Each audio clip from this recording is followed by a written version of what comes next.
Now, starting with a question. Has anybody ever run a mile under 4 minutes? Has anyone run a marathon? We've got one guy at the back, the victim, if you may. Please come forward and help me.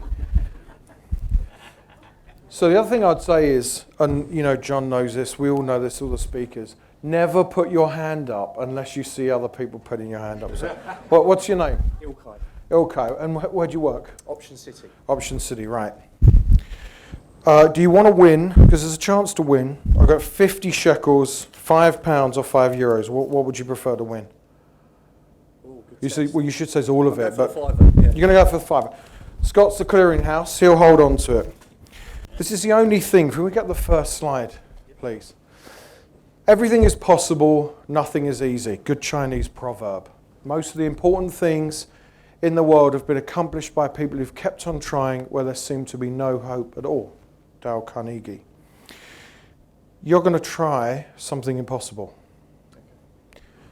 If you do it, Scott will hand you the £5. If not, your failure will be broadcast to the world. But don't let that put you off. I just need you to stand up on the stage a little bit.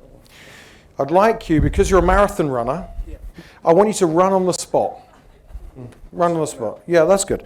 So what I'd like you to do is I'd like you to make your legs go fast and your arms go slow. Slow arms. Fast legs, slow arms. Slow arms, fast legs. All right. Do you agree? He's doing slow arms, fast legs. Everyone agree? All right. Now I want you to do fast arms, slow legs. No, slow your legs down. Fast arms, slow legs. Thank you very much. Give him a round of applause. You can have the £5 anyway for being such a good sport. But thank you. That's the only thing I will accept business people agreeing is impossible. That and eating 3 donuts in a minute without licking your lips. Everything else is possible. So we're going to take a quick dive into things they said couldn't be done. So the Journal of Exercise Physiology, these are scientists, right? They're not men in the pub. They said in 1953, the human being is incapable of covering a mile distance in less than 4 minutes. The oxygen carrying capacity required within the human skeletal and muscular setup is simply not possible. They didn't say it was difficult. They said it was simply not possible. This guy, John Landy, he was an exceptional athlete, and he said, I've given up on it. He's talking about breaking the 4-minute barrier. Haag, who was another athlete, was a freak, and he didn't get that close, and I'm starting to believe it can't be done. And this was a really great athlete.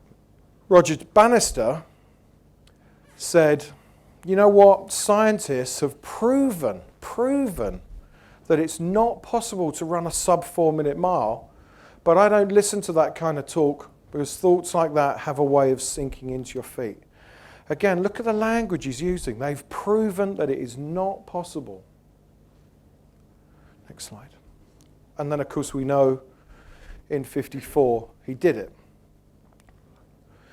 And now we know over the years people have improved and improved and improved. And this guy, I mean, probably the best Garouge, probably the best middle distance runner ever, has taken, well, not far away from 18 seconds off of something that was absolutely impossible, and the human frame, the skeleton, the muscles couldn't do it.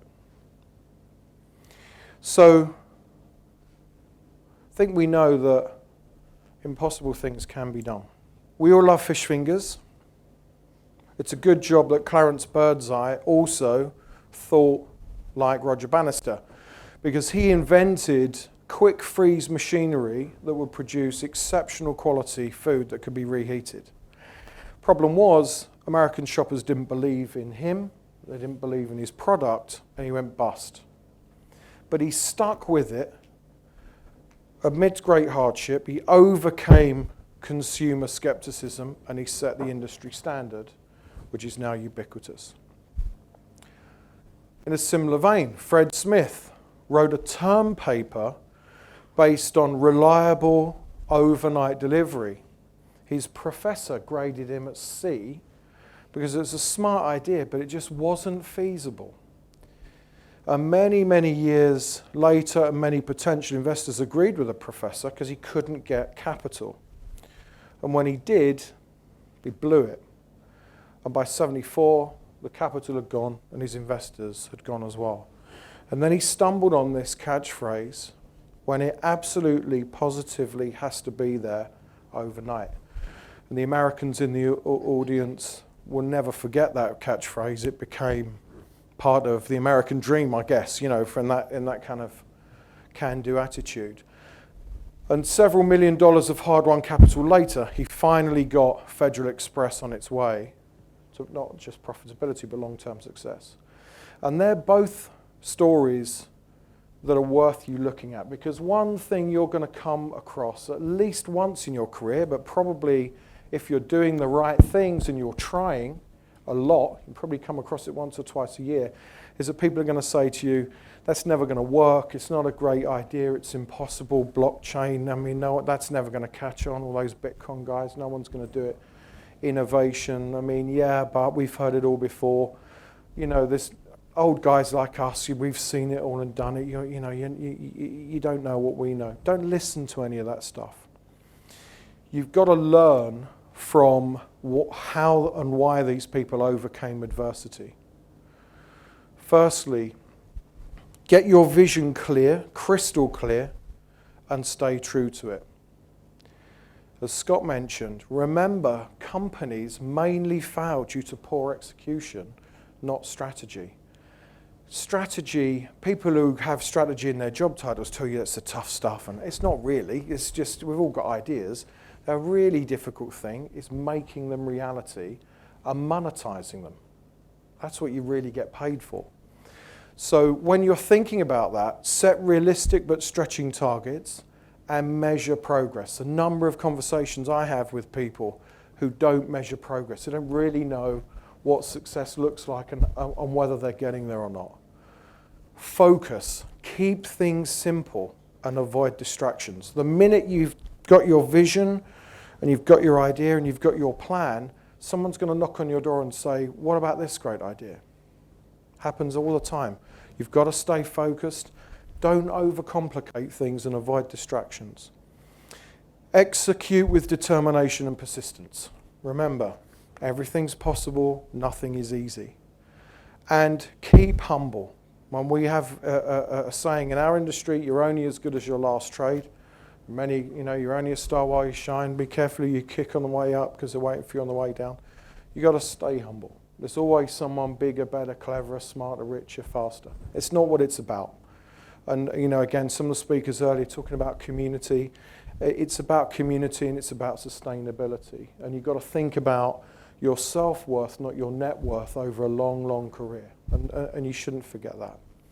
And finally, create a culture within yourself and also with your team where you're perpetually dissatisfied with the status quo. No one's ever been successful by stopping and patting themselves on the back. You wonder why all these people you're listening to today and yesterday keep going. It's because there's something inside them that says we can do this better, we can be smarter, faster, we've got new ideas. You've got to be hungry for that. Now, my own personal experience in recent times of where this can get you is our IPO at Euronext. So 20 euros we went public in June of 14. When we were on the roadshow, lots and lots of investors were saying to us, you're a good bunch of guys, you've got a good business, generating lots of cash flow, you'll pay strong dividends, that's good, but your 5% growth target for revenues in the Eurozone, that's pretty tough. And your 60 million of cost cut in the Eurozone, unions, it's tough to make those kind of changes. We're not sure you're really going to get there. But we were very focused, we were very determined, and we had a lot of persistence, and we've outperformed our European peer group there, as you can see, quite successfully. Now, we're not satisfied with that. We're humble because there's a long way to go. There's only 18 months. But it just shows you what you can do if you've got a clear vision, you stay focused, and you execute with determination and persistence. You keep things simple. And I return to this quote a lot and have done throughout my career. Calvin Coolidge, Nothing in this world can take the place of persistence. Talent will not. Nothing is more common than unsuccessful men with talent. Genius will not. Unrewarded genius is almost a proverb. Education will not. The world is full of educated derelicts. Persistence and determination alone are omnipotent. And I really think there's a lot to be said for that quote. So finally, when you're faced with the impossible, remember Roger, remember Captain Birdseye, remember Fred Smith. Focus, keep things simple and don't give up. And finally, be brave enough to let your doubts and your insecurities go and keep a positive mindset. So thanks very much for listening. Enjoy your coffee. See you soon.